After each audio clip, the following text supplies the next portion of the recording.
Welcome back to Taiwan Outlook. In today's program, we talk about Taiwan's international images and what the government has been doing in presenting Taiwan to the world. And our guest today is Mr. Manfred Peng. He's the Director of International Information Department at Government Information Office. Mr. Peng, we've been talking about your job in presenting Taiwan to the world. But we're also facing competition. In other words, China has been trying to portray Taiwan in a different way. What are the challenges we are facing now from China? Okay, really, the rising of China is challenging for us in terms of public diplomacy. Mm-hmm. For example, the Beijing Olympics is a very good example. Mm-hmm. I think that we have some concerns in this area. The first, we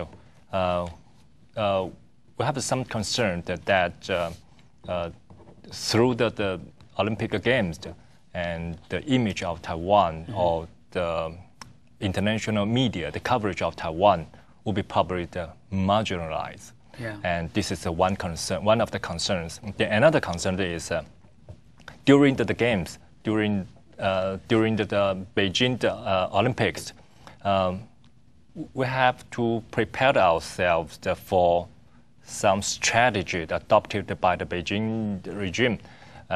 Because they will probably take any opportunity to downgrade our position, international position. And this is the one of the concerns. And the last, and is probably the Beijing Olympics is a kind of the symbol of the so-called rising of China. Mm-hmm. And we have to observe the future development after the Beijing Olympics.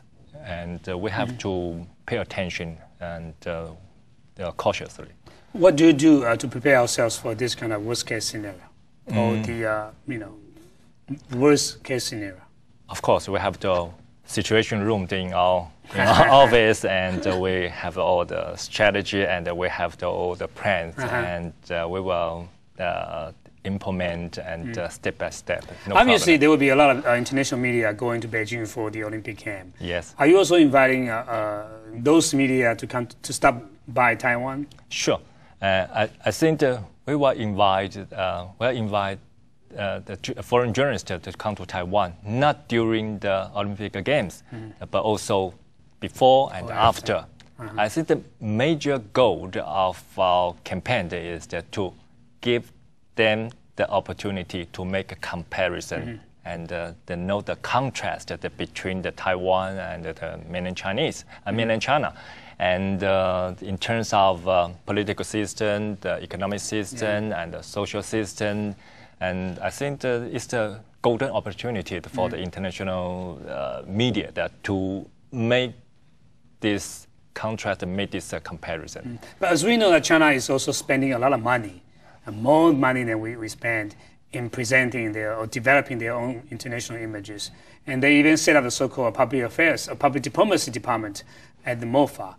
But, the products are different. We are a democracy, it's an authoritarian system, and so on. But what do you think are the most important difficulties for China to present itself to the world?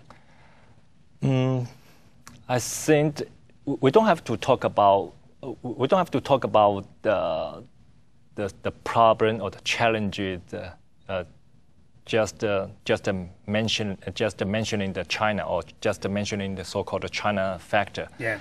I think the future challenges for this office, for GIO, I have to touch upon the 4 points. One is national identity. Yeah. And the national identity is a very serious question, I would like to say questioned. And the people here have the different perspectives on the Taiwan issue, about Taiwan's past and about Taiwan's history and about Taiwan's current developments and even the relations with China and even the future development. And it's very difficult for us, very difficult for GIO to construct and convey a unified national image. I think this is one of difficulties in our work. Yeah. And another thing, of course, you mentioned before, and the government's the budget has been slashed by the legislature dramatically. Yeah. I think this is also the very important or the very keen challenge. And of course, the rise of the China. I have to say that China has already become the so-called potentially dangerous competitor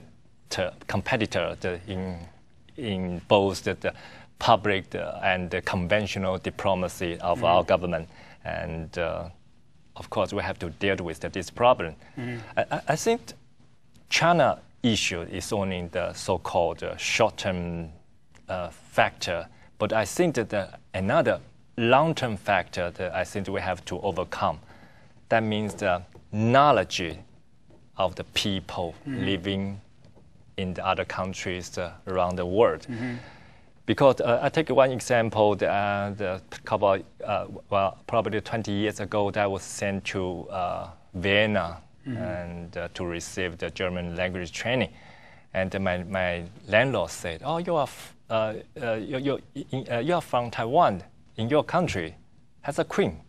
And I just wondering what he is talking about. And then at the end, I know he mistook Taiwan for Thailand. Thailand.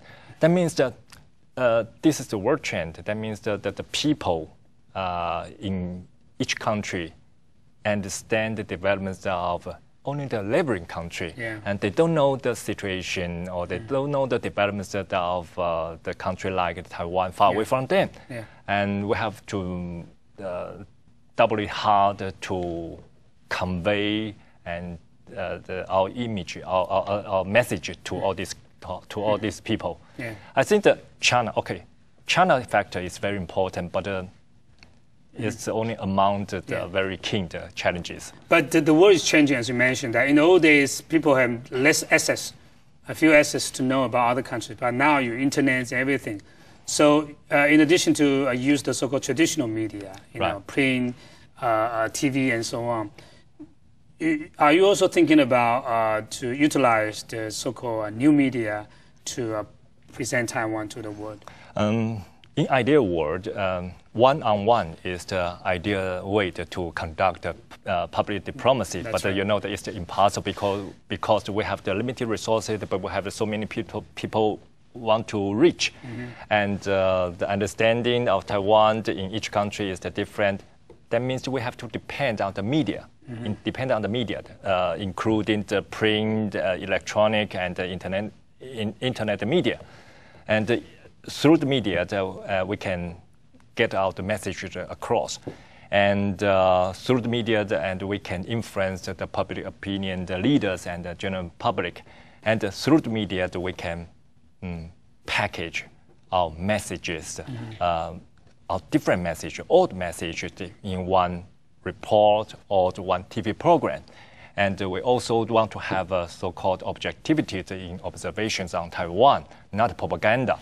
I think that the international media is a big help for us. But I think that it's different. For example, in the developed countries, the media is very influential, and they can help us. But in the developing countries, the media has a limited ability to influence their government, and then we have to count on the other help, assistance.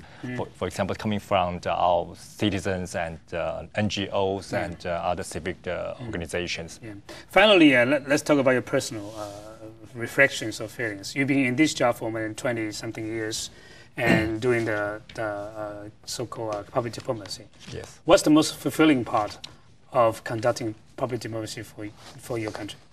I'm proud of being a member of public diplomacy. I have been in this. I have worked in this area for more than 24 years, and I think I have the very strong sense of the accomplishment.